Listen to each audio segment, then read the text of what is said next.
ഈശോയിൽ എൻ്റെ ഏറ്റവും പ്രിയപ്പെട്ട സഹോദരങ്ങളെ, കർത്താവിൻ്റെ പരിശുദ്ധമായ സാന്നിധ്യം നിറഞ്ഞു നിൽക്കുന്ന പുതിയൊരു മാസം, ജൂലൈ മാസത്തിലേക്ക് നമ്മൾ കിടക്കുകയാണ്. 31 ദിവസങ്ങൾ ഏറ്റവും അനുഗ്രഹമായി തീരട്ടെ. നമുക്ക് പരസ്പരം പ്രാർത്ഥിക്കാം. ജൂലൈ മാസം ഈശോയുടെ തിരുരക്തത്തോടുള്ള ഒരു വണക്കം കൂടുതലായിട്ട് നമ്മൾ ആചരിക്കേണ്ട ഒരു മാസമാണ്. ഒപ്പം തന്നെ ഒരുപാട് ഫീസ്റ്റ് ഡേയ്സ്, ഒരുപാട് തിരുനാളുകൾ, വിശുദ്ധരുടെ തിരുനാളുകളൊക്കെ ആഘോഷിക്കുന്ന ഒരു മാസമാണ്.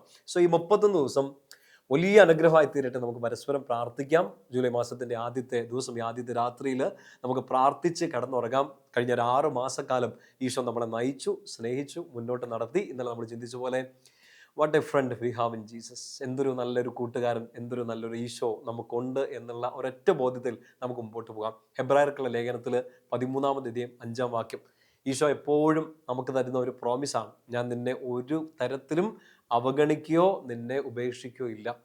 ഹെബ്രായർ 13:5 കേട്ടോ. ഇന്ന് രാത്രിയിൽ ഈ പുതിയ മാസം തുടങ്ങിയ ഈ ദിവസം തന്നെ ഏറ്റവും അനുഗ്രഹത്തോടെ ഈ വചനം നിങ്ങൾ സ്വീകരിക്കുക. ഈശോയുടെ കുഞ്ഞിന് തരുന്ന ഒരു പ്രോമിസാണിത്. ഞാൻ നിന്നെ ഒരു തരത്തിലും ഉപേക്ഷിക്കില്ല, അവഗണിക്കില്ല. I will not abandon you. ഈശോയുടെ ഹൃദയത്തിൽ നിന്ന്, ഈശോയുടെ ഹൃദയത്തിൽ വസിക്കുന്ന ഈശോയുടെ കുഞ്ഞ് ഇത് ഹൃദയത്തിലേക്ക് ഏറ്റെടുക്കുക. ഞാൻ നിന്നെ ഒരു തരത്തിലും അവഗണിക്കില്ല. പ്രിയപ്പെട്ട സഹോദരങ്ങൾ, കടന്നു പോകുന്ന സിറ്റുവേഷൻസ് പലതാണ്. കഴിഞ്ഞ 6 മാസക്കാലം നമ്മളെ പഠിപ്പിച്ചത് പല കാര്യങ്ങളാണ്. ഇന്നൊരു ദിവസം നമുക്കുണ്ടായ എക്സ്പീരിയൻസുകൾ പലതായിരിക്കാം. ചുറ്റുപാടിൽ നിന്ന്, വീട്ടിനകത്ത് നിന്ന്, നമ്മുടെ ഉള്ളിൽ തന്നെ ഒരുപാട് യുദ്ധങ്ങളും വിഷമങ്ങളും ഒക്കെ നടന്നുകൊണ്ടിരിക്കുന്നുണ്ടാകാം. ഈ പ്രോമിസ് ഹൃദയത്തിലേക്ക് ഏറ്റെടുത്തേ. ഹെബ്രായർ 13:5 കാണാതെ പഠിച്ച് ഏറ്റു പറയണം, എന്നെ ഈശോ ഒരു തരത്തിലും അവഗണിക്കില്ല, എന്നെ ഉപേക്ഷിക്കില്ല. ആ വചനം നമ്മൾ വായിക്കുകയും പ്രാർത്ഥിക്കുകയും വിശ്വസിക്കുകയും മാത്രം ചെയ്താൽ പോരാ. വലിയൊരു അനുഗ്രഹിക്കപ്പെട്ട ജീവിതം നിങ്ങൾക്ക് ആഗ്രഹം ഉണ്ടെങ്കിൽ ചെയ്യേണ്ട ഒരു കാര്യം, ഈ പ്രോമിസ് നിങ്ങൾ ഈശോയോടും തിരിച്ചു കൊടുക്കണം. നമ്മളിപ്പോൾ നമ്മുടെ സൗഹൃദങ്ങൾ, നമ്മുടെ ഇഷ്ടങ്ങൾ, നമ്മുടെ പ്രിയപ്പെട്ടവരോടൊക്കെ അവർ നമ്മളെ സ്നേഹിക്കുമ്പോൾ നമ്മളും തിരിച്ചൊരു പ്രോമിസ് കൊടുക്കുന്നില്ലേ? ഞാൻ നിന്റെ കൂടെ ഉണ്ടാകുമെന്ന് നിന്നോട് ആരെങ്കിലും പറഞ്ഞാൽ നീയും തിരിച്ച് അവരോട് പറയാറുണ്ട്, ഞാനും കൂടെ കാണുന്നു. ഇതുപോലെ ഈശോ നമുക്കൊരു പ്രോമിസ് തരികയാണ്. ഹെബ്രായർ 13:5 ഞാൻ നിന്നെ ഉപേക്ഷിക്കില്ല, അവഗണിക്കില്ല. അങ്ങനെയെങ്കിൽ നമുക്ക് ഈശോയ്ക്ക് കൊടുക്കേണ്ട ഒരു പ്രോമിസ് എന്താണ്? ഈശോയെ, ഞാനും ഈശോയെ ഉപേക്ഷിക്കില്ല, ഈശോയെ അവഗണിക്കില്ല. ഇത് ഹൃദയത്തിൽ നിന്ന് നിങ്ങളൊരു പ്രോമിസായിട്ടൊന്ന് ഈശോയ്ക്ക് കൊടുക്കാം.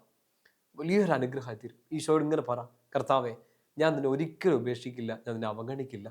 നമുക്ക് ചില തെറ്റുകൾ പറ്റിപ്പോകാം, ചില പ്രത്യേക ഇഷ്ടങ്ങളിലേക്കൊക്കെ പോയേക്കാം, ചില പ്രയോറിറ്റീസ് മാറിയേക്കാം. അവിടെയൊക്കെ ചിലപ്പോൾ ഇങ്ങനെ ഒരു സാധ്യതയുണ്ട്, ഈശോയെ ഉപേക്ഷിക്കാൻ, ഈശോയെ അവഗണിക്കാൻ. Make A promise. ഇല്ലെങ്കിൽ ഈ ആ പ്രോമിസ് ഒന്ന് റിന്യൂ ചെയ്ത്, ഞാൻ എൻ്റെ ഈശോയെ ഒരിക്കലും ഉപേക്ഷിക്കില്ലെന്ന്. പ്രിയപ്പെട്ട സഹോദരങ്ങളെ, ജീവിതത്തിൻ്റെ ഒരു ഭാഗമായിട്ടല്ല, ജീവിതത്തിൻ്റെ കേന്ദ്രമായിട്ട് ഈശോയെ നമ്മൾ പ്രതിഷ്ഠിച്ചാൽ ഈശോ നമ്മളെ ഹൃദയത്തിൽ കൊണ്ട് നടക്കും. അനുഗ്രഹത്തോടെ കർത്താവ് നമ്മളെ ചേർത്ത് പിടിക്കും. പിന്നെ നമ്മൾ ഒരിക്കലും ഒറ്റയ്ക്കായി പോകത്തില്ല. ഒരു വലിയ കൂട്ടുകാരനായി, സ്നേഹിതനായി, സൗഹൃദമായി, എല്ലാമായിട്ട് എൻ്റെ പ്രിയപ്പെട്ട സഹോദരങ്ങളെ, എൻ്റെ കൂടെ നിങ്ങളുടെ കൂടെ ഈശോ ഉണ്ടാവും. ഇന്ന് രാത്രി കിടക്കുന്നതിന് മുമ്പ് ഒരു വചനഭാഗം നിങ്ങളൊന്ന് ഒരുമിച്ച് വായിക്കണമെന്ന് ഞാൻ ആഗ്രഹിക്കുക. പഴയ നിയമത്തിൽ സഭാപ്രസംഗകൻ, സങ്കീർത്തനമൊക്കെ കഴിഞ്ഞപാടെ കിട്ടും കേട്ടോ. സഭാപ്രസംഗകൻ, ജ്ഞാനം, ഉത്തമഗീതം, സഭാപ്രസംഗകൻ്റെ പുസ്തകങ്ങളൊക്കെ അടുത്തടുത്ത് കിടക്കുന്നുണ്ടാവും. സഭാപ്രസംഗകൻ്റെ പുസ്തകത്തിൽ 4-ാം അധ്യായം അതിൻ്റെ 9 മുതൽ 12 വരെയുള്ള വാക്യങ്ങളാണ്. വളരെ കുറച്ച് വാക്യങ്ങളേ ഉള്ളൂ. ഈ സ്നേഹത്തെക്കുറിച്ചും സൗഹൃദത്തെക്കുറിച്ചും ഇതിനകത്ത് നമ്മൾ ശരിക്കും ഒന്ന് മനസ്സിലാക്കി എടുക്കേണ്ടത്, ഈശോ എന്നെയും നിങ്ങളെയൊക്കെ എത്രമാത്രം സ്നേഹിക്കുന്നുണ്ട്, കൂടെ നിൽക്കുന്നുണ്ടെന്നൊക്കെ ഒരു ബോധ്യം തരുന്ന വചനമാണ്. സമയമെടുത്ത് പതുക്കെ ഒന്ന് വായിച്ചു നോക്കണം കേട്ടോ. സഭാപ്രസംഗം 4:9 മുതലുള്ള വാക്യങ്ങളാണ്. വചനം ഇങ്ങനെയാണ് നമ്മൾ വായിക്കുക. 2 പേർ ഒരാളേക്കാൾ മെച്ചമാണ്, കാരണം അവർക്ക് ഒരുമിച്ച് കൂടുതൽ ഫലപ്രദമായി അധ്വാനിക്കാൻ കഴിയും. മുമ്പേ പറഞ്ഞ പ്രോമിസ് ഓർക്കണേ, ഈശോ ഉപേക്ഷിക്കില്ല, ഈശോ നമ്മുടെ കൂടെയുണ്ട്. നമ്മൾ ഈശോയ്ക്ക് ഒരു പ്രോമിസ് കൊടുക്കുകയാണ്, കർത്താവേ, ഞാൻ നിന്നെ ഉപേക്ഷിക്കില്ല, ഞാൻ നിന്നെ അവഗണിക്കില്ല, ഞാൻ നിന്റെ കൂടെ നിൽക്കും. അപ്പോൾ ഈശോയുടെ കൂടെ നമ്മൾ നിന്നാൽ, ഈശോ നമ്മുടെ കൂടെ നിന്നിട്ടുണ്ടെങ്കിൽ ഉള്ള അനുഗ്രഹം നമ്പർ 1, 2 പേർ ഒരാളേക്കാൾ മെച്ചമാണ്, കാരണം അവർക്ക് ഒരുമിച്ച് കൂടുതൽ ഫലപ്രദമായിട്ട് അധ്വാനിക്കാൻ പറ്റുമെന്ന്. എന്ന് വെച്ചാൽ എൻ്റെ ജോലി, എൻ്റെ ശുശ്രൂഷ, എൻ്റെ പഠനം, എൻ്റെ മുമ്പിലുള്ള പ്രൊജക്റ്റുകൾ, എൻ്റെ മുമ്പിലുള്ള സ്വപ്നങ്ങൾ, ഞാൻ ഒറ്റയ്ക്കല്ല അധ്വാനിക്കാൻ പോകുന്നത്. എൻ്റെ കൂടെ ആരുണ്ട്? എന്നെ അവഗണിക്കാത്ത, ഞാൻ അവഗണിക്കാത്ത, എന്നെ ചേർത്ത് പിടിക്കുന്ന, ഞാൻ ചേർന്ന് നിൽക്കുന്ന എൻ്റെ ഈശോ. ഈശോൻ്റെ കൂടെ ഉണ്ടെങ്കിൽ എനിക്ക് കുറച്ചുകൂടെ നന്നായിട്ട് അധ്വാനിക്കാൻ പറ്റും. ഇത് മനസ്സിലാവുന്നുണ്ടോ? അടുത്ത വചനം വായിച്ചേ, 10-ാമത്തെ വാക്യം. അവരിൽ ഒരുവൻ വീണാൽ അപരന് താങ്ങാൻ കഴിയും, ഒറ്റയ്ക്കായിരിക്കുന്നവൻ വീണാൽ താങ്ങാൻ ആരുമില്ല, അവൻ്റെ കാര്യം കഷ്ടമാണ്. ഈശോ വീഴത്തൊന്നുമില്ല അല്ലേ? ഈശോ ഇങ്ങനെ സ്ട്രോങ് ആയിട്ട് നിൽക്കുകയാണ്. പക്ഷെ നമ്മൾ വീഴുന്നതോ ഇഷ്ടംപോലെ തവണ വീഴുന്നുണ്ട്. ഈശോ നമ്മുടെ കൂടെ നിൽക്കുന്നത് എന്തിനാണെന്നറിയോ? നമ്മുടെ കൂടെ നിന്ന് അധ്വാനിച്ച് നമുക്ക് അനുഗ്രഹം തരാൻ വേണ്ടി മാത്രമല്ല. നമ്മൾ ഈ അധ്വാനിക്കുമ്പോൾ നമ്മുടെ കുഞ്ഞു ജീവിതം അല്ലേ, പഠനത്തിൽ വീണ് പോയേക്കാം, ജോലിയിൽ വീണ് പോയേക്കാം, നമ്മുടെ സ്വപ്നങ്ങൾ കണ്ട് നടക്കുന്ന ഒരു വഴികളിൽ വീണ് പോയേക്കാം, തെറ്റുകളിലേക്ക് വീണ് പോയേക്കാം. അവിടെ നമുക്ക് താങ്ങാൻ ഒരാൾ വേണം. കൂടെ അധ്വാനിക്കാൻ മാത്രമല്ല, സ്നേഹിക്കാൻ മാത്രമല്ല, വീഴുമ്പോൾ താങ്ങായിട്ട് ഒരാൾ വേണം. അങ്ങനെ ഒരാളേ ഉള്ളൂ നമുക്ക്. ഒരാളുണ്ട് നമുക്ക്, നമ്മളെ അവഗണിക്കാത്ത, ഉപേക്ഷിക്കാത്ത നമ്മുടെ സ്വന്തം ഈശോ. അടുത്ത വചനം കൂടെ വായിച്ച്. സുന്ദരമായ വാക്യമാണ് 11-ാം വാക്യം. രണ്ടുപേർ ഒരുമിച്ച് കിടന്നാൽ അവർക്ക് ചൂട് കിട്ടും, തനിച്ചായാൽ എങ്ങനെ ചൂട് കിട്ടും? 12-ാം വാക്യം.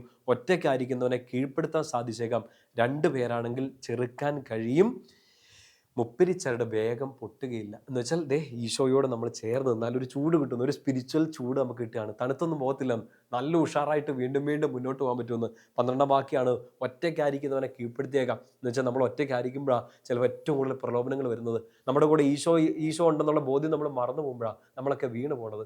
ഈശോ പറയാണ്, വചനം പറയാണ്, ഒറ്റയ്ക്കായിരിക്കുന്നവൻ ചിലപ്പോൾ വീണ് പോയേക്കാം, പക്ഷേ ഈ കൂട്ട് കിട്ടിയവനെ തകർക്കാൻ പറ്റത്തില്ലെന്ന്. ആ പഴഞ്ചൊല്ലൊക്കെ നമ്മൾ കേട്ടില്ലേ, മുപ്പിരിച്ചരട് വേഗം പൊട്ടുകയില്ല.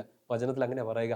ഈ ഒരുമിച്ച് നിന്നാൽ, ഈശോയോട് ചേർന്ന് നിന്നിട്ടുണ്ടെങ്കിൽ നമ്മളെ അങ്ങനെ പൊട്ടിച്ചെറിയാൻ പറ്റത്തില്ലെന്ന്. സാഹചര്യങ്ങൾ, കടം, രോഗം, വേദനകൾ, സങ്കടങ്ങളൊക്കെ ഒന്നിനു പുറകെ ഒന്നായിട്ട് നമ്മളിങ്ങനെ പൊട്ടിച്ചെറിയാൻ, തകർത്തെറിയാനൊക്കെ വരും. നമ്മുടെ അധ്വാനത്തിൻ്റെ ഫലം കാണാതെ വരുമ്പോഴത്തേക്കും നമ്മൾ നിരാശപ്പെടും, ചിലപ്പോൾ വീണ് പോകും. പക്ഷേ തണുപ്പൊക്കെ നഷ്ടപ്പെടാതെ, തണുത്തു പോകാതെ, ചൂടോടുകൂടി നല്ല സ്ട്രോങ് ആയിട്ട് പിന്നെയും പിന്നെയും മുന്നോട്ട് പോകാൻ നമുക്ക് ഇങ്ങനെ ഒരാളെ ആവശ്യമുണ്ട്. അങ്ങനെ വിശ്വസിക്കാൻ കൊള്ളാവുന്ന ഒരേ ഒരാൾ, എൻ്റെ പ്രിയപ്പെട്ട സഹോദരങ്ങളെ, നമ്മുടെ ഈശോയാണ്. ഫെബ്രുവരി 13:5 മറക്കല്ല കേട്ടോ. ഞാൻ നിന്നെ ഒരിക്കലും ഉപേക്ഷിക്കില്ല, അവഗണിക്കില്ല. ഇന്ന് രാത്രിയിൽ ഈശോയോടത് പറഞ്ഞ് പ്രാർത്ഥിച്ച് കടന്നുറങ്ങുക. കർത്താവെ, ഒരിക്കലും നിന്നെ അവഗണിക്കാൻ, ഒരിക്കലും നിന്നെ ഉപേക്ഷിക്കാൻ എനിക്ക് ഇടയാവരുതേ. പ്രിയപ്പെട്ട സഹോദരങ്ങൾക്ക് ഈശോയുടെ അനുഗ്രഹം നിറഞ്ഞു നിൽക്കട്ടെ. ഈ സമയത്ത് അനുഗ്രഹിക്കുമ്പോൾ നിങ്ങളിത് നിങ്ങളുടെ കുടുംബത്തിന് വേണ്ടി, നിങ്ങളുടെ പ്രിയപ്പെട്ടവർക്ക് വേണ്ടി എല്ലാം സ്വീകരിക്കുക. നമ്മുടെ കർത്താവ് ഈശോ മിശിഹായുടെ കൃപയും പിതാവായ ദൈവത്തിൻ്റെ സ്നേഹവും പരിശുദ്ധാത്മാവിൻ്റെ സഹവാസം കൂടി ഉണ്ടായിരിക്കട്ടെ, ഇപ്പോഴും എപ്പോഴും എന്നേക്കും. ആമേൻ. ഈശോ മിശിഹായ്ക്ക് സ്തുതിയായിരിക്കട്ടെ.